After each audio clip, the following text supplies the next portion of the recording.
ॐ नमो भगवते वासुदेवाय। श्रीगजेन्द्रमोक्षम्।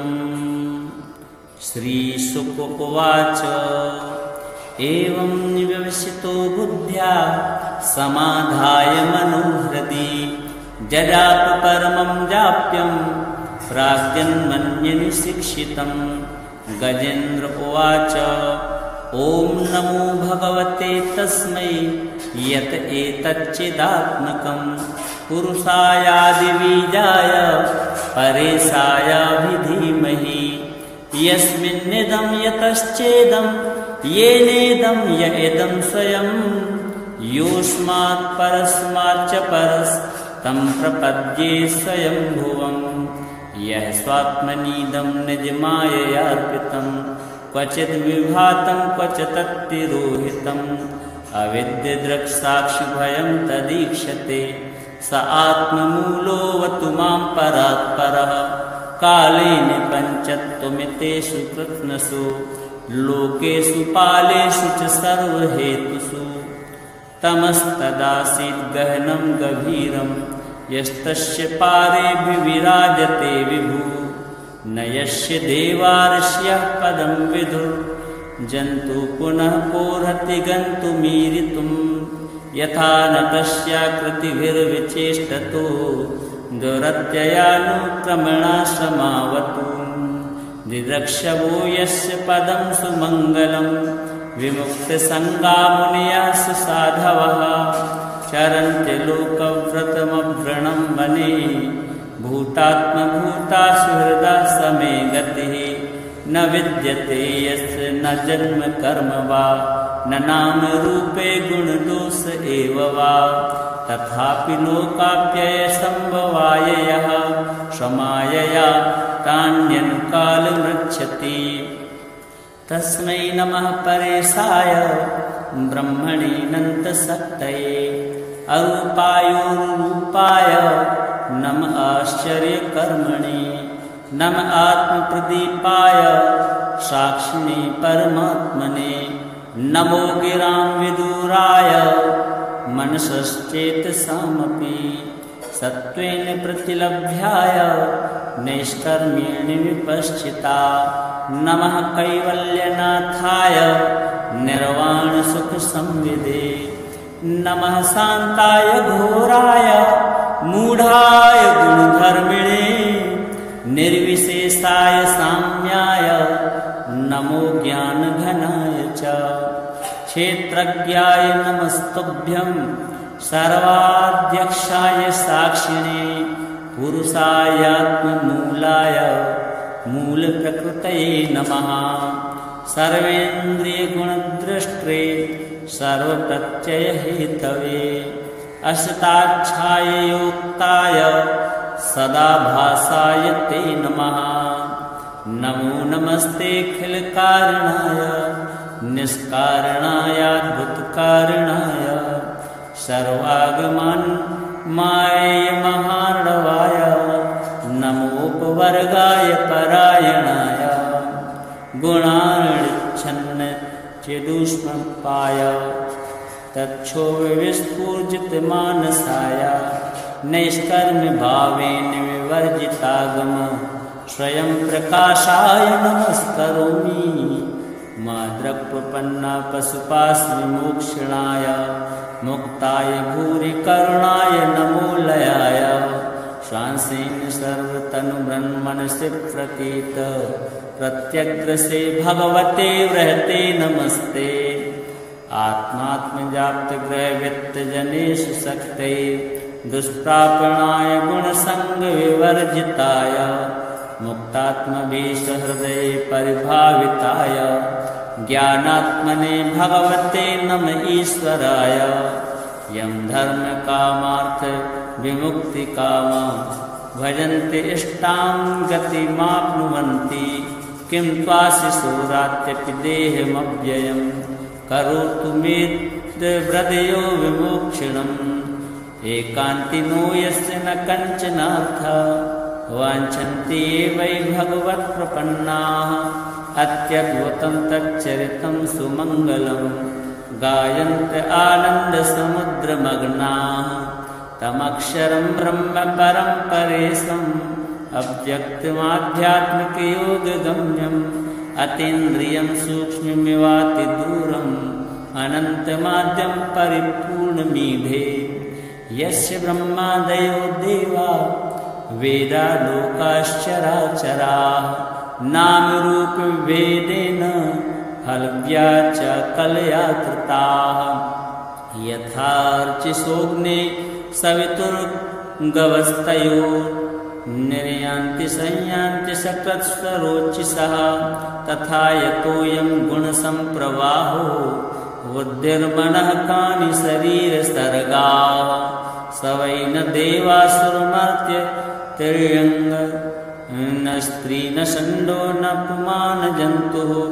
नायं गुणः कर्म न सन् न चासन् निषेधशेषो जयतादशेषः जिजीविषेनाहमिहामुयाक्यम् अन्तर्बहिश्चावत ये भयोन्या इच्छामि कालेन न यस्य विप्लवः तस्यात्मलोकावरणस्य मोक्षम् सोऽहं विश्वसृजं विश्वं विश्वं विश्ववेदसं विश्वात्मानमजं ब्रह्म प्रणतोऽस्मि परं पदम् योगरन्यतकर्माणो हृदि योगविभाविते योगिनो यं प्रपश्यन्ति योगे संतं नतोऽस्म्यहम् नमो नमो नमो नमस्तुभ्यं सह्यवेग शक्तित्रयायाखिलदिगुणाय प्रपन्नपालाय दुरन्तशक्तये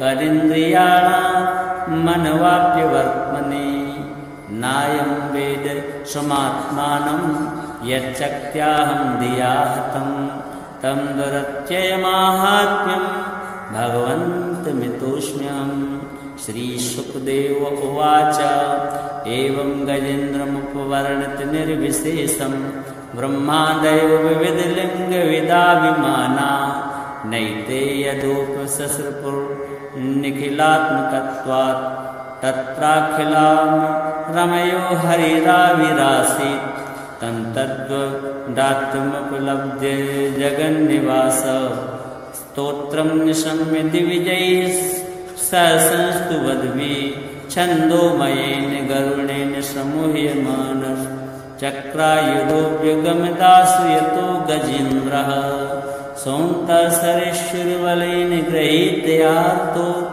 दृष्ट्वा गरुत्मतिहरं उपातचक्रम् उत्क्षिप्य साम्बुजकरं गिरिमहकृष्टान् नारायणाखिलगुरो भगवन् नमस्ते तं वीक्ष्य पीडितमजा सहसावतीर्य सग्राहमास सरसा कृपयोज्जहार ग्राहाद्विपातितमुखादरिणा गजेन्द्रं सम्पश्यतां हरिरमुमुचितुस्त्रियाणाम् एवं विवसितो बुद्ध्या समाधाय मनोहृदि जजाप परमं जाप्यं प्राग्जन्मन्यनि शिक्षितं गजेन्द्र उवाच ॐ नमो भगवते तस्मै यत एतच्चिदात्मकं पुरुषायादिबीजाय परेशायाभिधीमहि यस्मिन्निदं यतश्चेदं येनेदं य इदं स्वयं योऽस्मात् परस्माच्च परस्तं प्रपद्ये स्वयंभुवम् यः स्वात्मनीदं निजमाययार्पितं क्वचिद् विभातं क्वच तत्तिरोहितम् अविद्यदृक्साक्षिभयं तदीक्षते स आत्ममूलोऽवतु मां परात्परः कालेन पञ्चत्वमितेषु कृत्स्नसु लोकेषु पालेषु च सर्वहेतुषु तमस्तदासीत् गहनं गभीरं यस्तस्य पारेऽभिविराजते विभुः न यस्य देवार्ष्यः पदं विदुः जन्तु पुनः कोर्हति गन्तुमीरितुं यथा नटस्याकृतिभिर्विचेष्टतो दुरत्ययानुक्रमणाश्रमावतु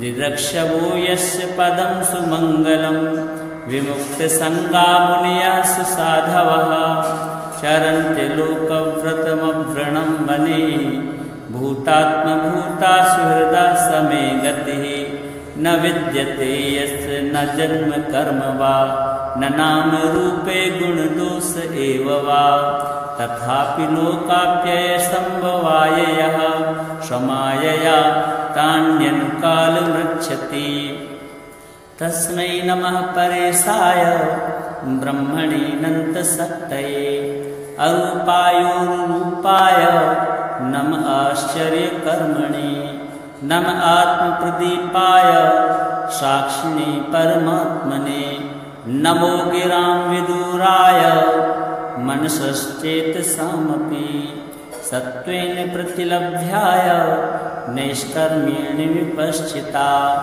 नमः कैवल्यनाथाय निर्वाणसुखसंविदे नमः शान्ताय घोराय मूढाय गुणधर्मिणे निर्विशेषाय साम्याय नमो ज्ञानघनाय च क्षेत्रज्ञाय नमस्तुभ्यं सर्वाध्यक्षाय साक्षिणे पुरुषायात्ममूलाय मूलप्रकृतये नमः सर्वेन्द्रियगुणद्रष्टे सर्वप्रत्ययहेतवे असताच्छाययोक्ताय सदाभासाय ते नमः नमो नमस्तेऽखिलकारणाय निष्कारणायाद्भुतकारणाय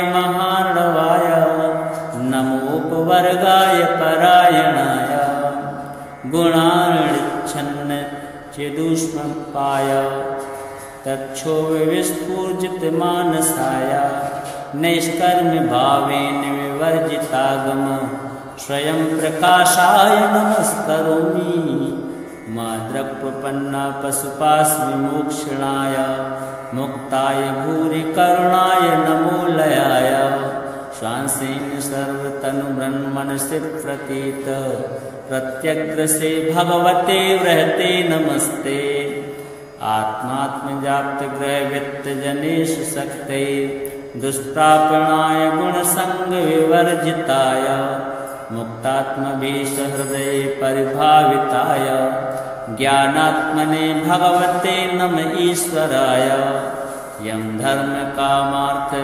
विमुक्तिकामा भजन्ते इष्टां गतिमाप्नुवन्ति किं त्वाशिशोरात्यपि देहमव्ययं करोतु मेद्व्रदयो विमोक्षणम् एकान्तिनो यस्य न कञ्चनार्थ वाञ्छन्ति वै भगवत्प्रपन्नाः अत्यद्भुतं तच्चरितं सुमङ्गलं गायन्त आनन्दसमुद्रमग्नाः तमक्षरं ब्रह्म परं परेशम् अव्यक्तमाध्यात्मिकयोगगम्यम् अतीन्द्रियं सूक्ष्ममिवातिदूरम् अनन्तमाद्यं परिपूर्णमीढे यस्य ब्रह्मादयो देवा वेदा लोकाश्चराचराः नामरूपभेदेन हलव्या च कलया कृताः यथार्चिसोऽग्ने सवितुर्गवस्तयो निर्यान्ति संयान्ति सकृत्स्वरोचिषः तथा यतोऽयं गुणसम्प्रवाहो बुद्धिर्मनः कानि शरीरसर्गाः स वै न देवासुरमर्त्य तिर्यङ्ग न स्त्री न षण्डो न पुमान् जन्तुः नायं गुणः कर्म न सन्न चासन् निषेधशेषो जयतादशेषः जिजीविषेनाहमिहामुयाक्यम् अन्तर्बहिश्चावत एव योन्या इच्छामि कालेन न यस्य विप्लवः तस्यात्मलोकावरणस्य मोक्षम् सोऽहं विश्वसृजं विश्वं विश्वं विश्ववेदसं विश्वात्मानमजं ब्रह्म प्रणतोऽस्मि परं पदं योगरन्यतकर्माणो हृदि योगविभाविते योगिनो यं प्रपश्यन्ति योगेशं तं नतोऽस्म्यहम्। नमो नमो नमो नमस्तुभ्यं सह्यवेग शक्तित्रयायाखिलद्विगुणाय प्रपन्नपालाय दुरन्तशक्तये करीन्द्रियाणां मनवाप्यवर्त्मने। नायं वेद स्वमात्मानं यच्चक्त्याहं धिया हतं तं दुरत्ययमाहात्म्यं भगवन्तमितोऽस्म्यहम्। श्रीशुकदेव उवाच एवं गजेन्द्रमुपवर्णित निर्विशेषं ब्रह्मादयो विविधलिङ्गविदाभिमाना नैते यदोपससृपुर्निखिलात्मकत्वात् तत्राखिलां रमयो हरिराविरासीत् तं तद्वदात्मुपलभ्य जगन्निवास स्तोत्रं निशम्य दिविजैः संस्तुवद्भिः छन्दोमयेन गरुणेन समूह्यमानः चक्रायुधोऽव्यगमदासु यतो गजेन्द्रः सौन्तसरेश्वरबलेन गृहीतयार्तो दृष्ट्वा गरुत्मतिहरं उपातचक्रम् उत्क्षिप्य साम्बुजकरं गिरिमः कृच्छ्रान् नारायणाखिलगुरो भगवन् नमस्ते। तं वीक्ष्य पीडितमजा सहसावतीर्य सग्राहमास सरसा कृपयोज्जहार ग्राहाद्विपाटितमुखादरिणा गजेन्द्रं सम्पश्यतां हरिरमुमुचितुस्त्रियाणाम्। एवं विवसितो बुद्ध्या समाधाय मनोहृदि जजाप परमं जाप्यं प्राग्जन्मन्यनिशिक्षितं। गजेन्द्र उवाच ॐ नमो भगवते तस्मै यत एतच्चिदात्मकं पुरुषायादिबीजाय परेशायाभिधीमहि यस्मिन्निदं यतश्चेदं येनेदं य इदं स्वयं योऽस्मात् परस्माच्च परस्तं प्रपद्ये स्वयंभुवम्। यः स्वात्मनीदं निजमाययार्पितं क्वचिद् विभातं क्वच तत्तिरोहितम् अविद्यदृक्साक्षिभयं तदीक्षते स आत्ममूलोऽवतु मां परात्परः। कालेन पञ्चत्वमितेषु कृत्स्नसु लोकेषु पालेषु च सर्वहेतुषु तमस्तदासीत् गहनं गभीरं यस्तस्य पारेऽभिविराजते विभु न यस्य देवार्ष्यः पदं विदुः जन्तु पुनः कोर्हति गन्तुमीरितुं यथा न तस्याकृतिभिर्विचेष्टतो दुरत्ययानुक्रमणा समावतु। दिदृक्षवो यस्य पदं सुमङ्गलं विमुक्तसङ्गा मुनयः सुसाधवः चरन्ति लोकव्रतमव्रणं वने भूतात्मभूता सुहृदा समे गतिः न विद्यते यस्य न जन्म कर्म वा न नाम रूपे गुणदोष एव वा तथापि लोकाप्ययसम्भवाय यः स्वमायया तान्यनुकालमृच्छति तस्मै नमः परेशाय ब्रह्मणीनन्तशक्तये अरूपायोरूपाय नम आश्चर्यकर्मणे नम आत्मप्रदीपाय साक्षिणे परमात्मने नमो गिरां विदुराय मनसश्चेतसामपि सत्त्वेन प्रतिलभ्याय नैष्कर्म्येण विपश्चिता नमः कैवल्यनाथाय निर्वाणसुखसंविदे नमः शान्ताय घोराय मूढाय गुणधर्मिणे निर्विशेषाय साम्याय नमो ज्ञानघनाय च क्षेत्रज्ञाय नमस्तुभ्यं सर्वाध्यक्षाय साक्षिणे पुरुषायात्ममूलाय मूलप्रकृतये नमः सर्वेन्द्रियगुणद्रष्टे सर्वप्रत्ययहेतवे असताच्छाययोक्ताय सदा भासाय ते नमः। नमो नमस्तेऽखिलकारणाय निष्कारणायाद्भुतकारणाय सर्वागमनाय महार्णवाय नमोपवर्गाय परायणाय गुणार्णच्छन्न चिदुष्मपाय तच्छोविस्फूर्जितमानसाय नैष्कर्म भावेन विवर्जितागम स्वयं प्रकाशाय नमस्करोमि। माद्रक्प्रपन्ना पशुपास्मि मोक्षणाय मुक्ताय भूरि करुणाय नमो लयाय श्वासेन सर्वतनुब्रह्मणसि प्रतीत प्रत्यग्रसे भगवते वृहते नमस्ते। आत्मात्मजाप्तग्रहवित्तजनेश शक्ते दुष्प्रापणाय गुणसङ्गविवर्जिताय मुक्तात्मभीषहृदये परिभाविताय ज्ञानात्मने भगवते नम ईश्वराय। यं धर्मकामार्थ विमुक्तिकामा भजन्ते इष्टां गतिमाप्नुवन्ति किं त्वाशिशोरात्यपि देहमव्ययं करोतु मे हृदयो विमोक्षणम्।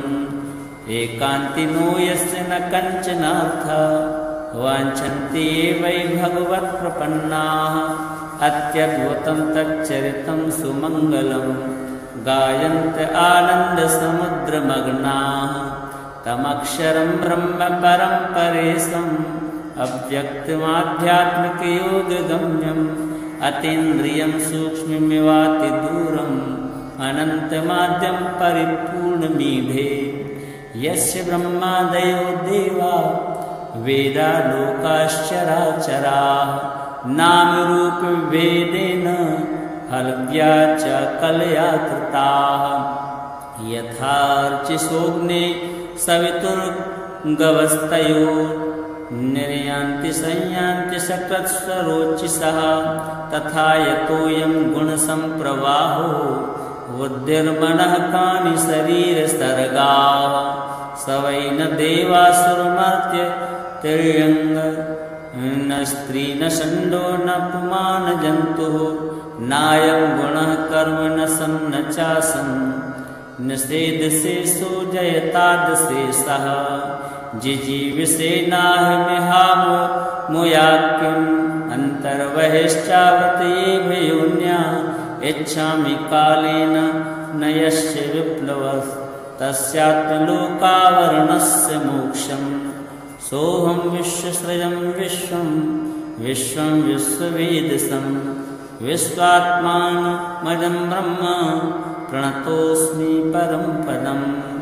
योगिरन्यतकर्माणि हृदि योगविभाविते योगिनो यं प्रपश्यन्ति योगे संतं नतोऽस्म्यहम्। नमो नमो नमो नमस्तुभ्यं सह्यवेग शक्तित्रयायाखिलद्विगुणाय प्रपन्नपालाय दुरन्तशक्तये कदिन्द्रियाणां मनवाप्यवर्त्मने। नायं वेद स्वमात्मानं यच्चक्त्याहं धिया हतं तं दुरत्ययमाहात्म्यं भगवन्तमितोऽस्म्यहम्। श्रीशुकदेव उवाच एवं गजेन्द्रमुपवर्णित निर्विशेषं ब्रह्मादयो विविधलिङ्गविदाभिमाना नैते यदोपसस्रपुर्निखिलात्मकत्वात् तत्राखिलां रमयो हरिराविरासीत् तं तद्वदात्मुपलभ्य जगन्निवास। स्तोत्रं निशम्य दिविजैः संस्तुवद्भिः छन्दोमयेन गरुणेन समूह्यमानः चक्रायुधो व्यगमदासु यतो गजेन्द्रः सौन्तसरेश्वरबलेन गृहीतयार्तो दृष्ट्वा गरुत्मतिहरं खपातचक्रम् उत्क्षिप्य साम्बुजकरं गिरिमः कृच्छ्रान्। नारायणाखिलगुरो भगवन् नमस्ते तं वीक्ष्य पीडितमजा सहसावतीर्य सग्राहमास सरसा कृपयोज्जहार। ग्राहाद्विपाटितमुखादरिणा गजेन्द्रं सम्पश्यतां हरिरमुमुचितुस्त्रियाणाम्